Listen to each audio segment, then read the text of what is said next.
జలుబు చేసినప్పుడు, అలర్జీలతో బాధపడుతున్నప్పుడు ముక్కు నుంచి నీరు కారటం మనందరికీ అనుభవమే.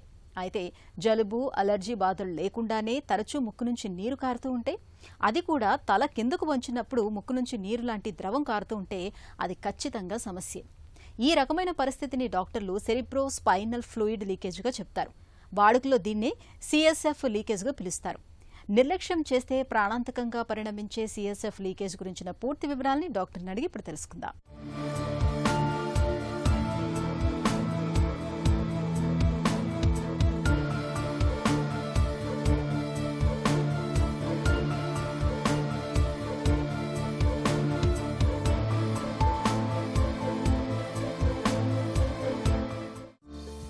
సిఎస్ఎఫ్ లీకేజ్ అంటే ఏంటి? మన మెదడు మరియు స్పైనల్ కార్డ్ చుట్టూతా ఉండే ద్రవాన్ని సెరిబ్రో స్పైనల్ ఫ్లూయిడ్ అంటే సిఎస్ఎఫ్ అని అంటాం. ఎప్పుడైతే ఏ కారణంగానైనా కూడా మెదడు చుట్టూతా ఉన్న పొర డ్యూరాలో బ్రెయిన్కి ముక్కుకి మధ్యలో ఉన్న బోన్లో ఇంకా మన ముక్కులో ఉన్న శ్లేష్మ పొరలో ఎప్పుడైతే వీటిలో డిఫెక్ట్ అవుతుందో అప్పుడు ఒక కనెక్షన్ ఫామ్ అవుతుంది. మన బ్రెయిన్కి నోస్కి మధ్యలో ఒక కనెక్షన్ ఫామ్ అయ్యి దాని నుంచి ఈ బ్రెయిన్ చుట్టూతా ఉన్న ఫ్లూయిడ్ ఈ సిఎస్ఎఫ్ ముక్కులోకి కారుతూ ఉంటుంది. దీన్ని సిఎస్ఎఫ్ రైనోరియా అని అంటాం. కొన్ని సిచ్యువేషన్స్లో బ్రెయిన్ చుట్టూతా ఉన్న ఫ్లూయిడ్ లీకేజ్ ఇయర్లో కూడా అయ్యే అవకాశం ఉంటుంది. దాన్ని సిఎస్ఎఫ్ ఓటోరియా అని అంటాం. తరచూ ముక్కు నుంచి నీరు కారడానికి వెనక కారణాలేంటి? చిన్న పిల్లల్లో ఎప్పుడైతే మనం చూస్తామో అంటే కంజనైటల్ కాజెస్, పుట్టుకతోనే ముక్కు నుంచి బ్రెయిన్కి మధ్యలో ఉన్న బోన్లో డిఫెక్ట్ వల్ల ఈ మెదడు చుట్టూతా ఉన్న పొర అలాంగ్ విత్ మన బ్రెయిన్ కంటెంట్స్తో పాటు ముక్కులోకి ఒక పాలిప్ లాగా జారుతుంది. దీన్నే మెనింగోసీల్ అని, మెనింగో ఎన్కెఫెలోసీల్ అని అంటాం.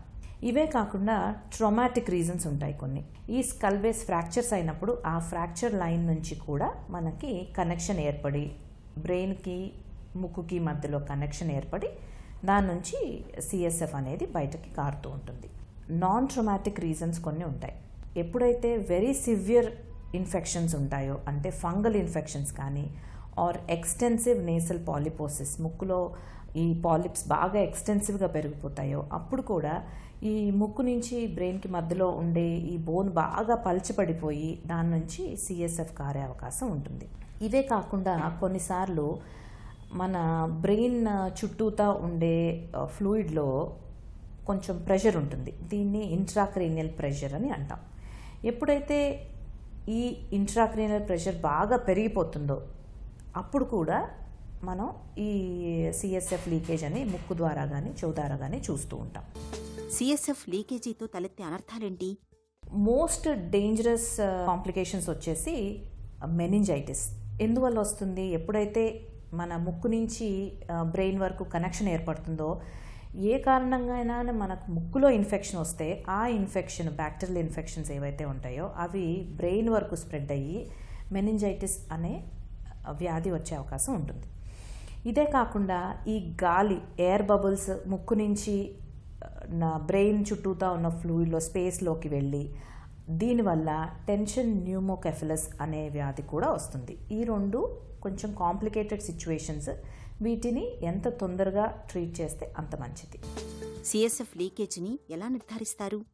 ఎవరైతే ముక్కు నుంచి నీరు కారుతుంది అనే డాక్టర్ దగ్గరికి వస్తారో వాళ్ళల్లో కింద ఏమన్నా పడ్డారా, యాక్సిడెంట్ ఏమన్నా అయిందా అనేది మనం ఫస్ట్ అడగాల్సి ఉంటుంది. వీటితో పాటు ఏమన్నా ప్రీవియస్ సర్జరీస్ అయినాయా, ఏమన్నా సర్జరీస్లో కూడా ఎప్పుడన్నా ఎక్స్టెన్సివ్ సర్జరీస్ జరిగినప్పుడు కూడా ఈ లీకేజ్ అనేది మనం చూస్తూ ఉంటాం.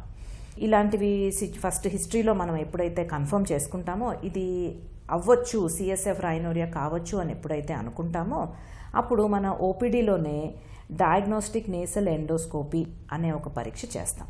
దీంట్లో లోపల ముక్కు లోపల ఎక్కడన్నా నీరులాగా కారుతోందా, ఏదన్నా ఏరియా నుంచి నీరులాగా కారుతోందా అనేది చూసి ఆ నీరుని కలెక్ట్ చేయొచ్చు. మనం ఏదైతే ముక్కు నుంచి కారుతోందో ఆ నీరుని కలెక్ట్ చేసి ఆ నీరుని కలెక్ట్ చేసిన నీటిని మనం ల్యాబ్ ఇన్వెస్టిగేషన్కి పంపించాల్సి ఉంటుంది. బీటా-2 ట్రాన్స్ఫరిన్ అనే ముఖ్యమైన ఇన్వెస్టిగేషన్ చేయాలి.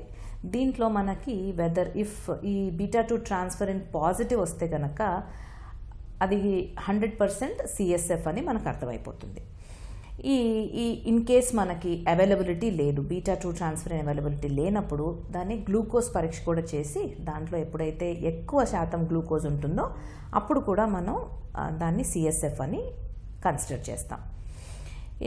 ఈ వన్స్ ఈ వచ్చిన ఫ్లూయిడ్ సిఎస్ఎఫ్ అని మనకు కన్ఫర్మ్ అయిన తర్వాత అప్పుడు ఎక్కడి నుంచి వస్తుంది అని తెలుసుకోవడానికి సిటీ నోస్ అండ్ పిఎన్ఎస్ ఈ పరీక్ష ఒకటి, ప్లస్ సిటీ సిస్టర్నోగ్రఫీ అండ్ ఎంఆర్ సిస్టర్నోగ్రఫీ ఈ పరీక్షలు చేసుకుని ఏ సైట్ నుంచి కారుతోంది, ఎక్కడి నుంచి డిఫెక్ట్ ఉంది అనేది చూసుకుంటే అప్పుడు ఫర్దర్ ట్రీట్మెంట్కి మనం ప్రొసీడ్ అవ్వచ్చు.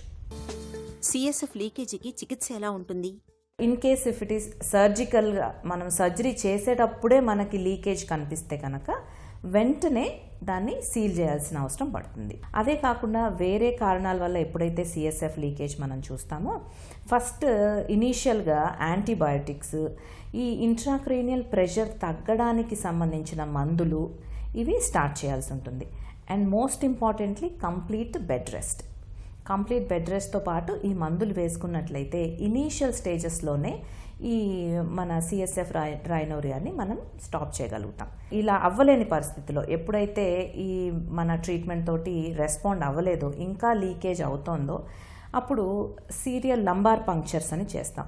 అంటే వీపు వెనకాల నుంచి స్పైనల్ కార్డ్లో నుంచి కొంచెం కొంచెంగా సిఎస్ఎఫ్ని మనం తీసేస్తూ ఉంటాం అన్నమాట. దాంతో ఇంట్రాక్రీనల్ ప్రెషర్ తగ్గుతుంది.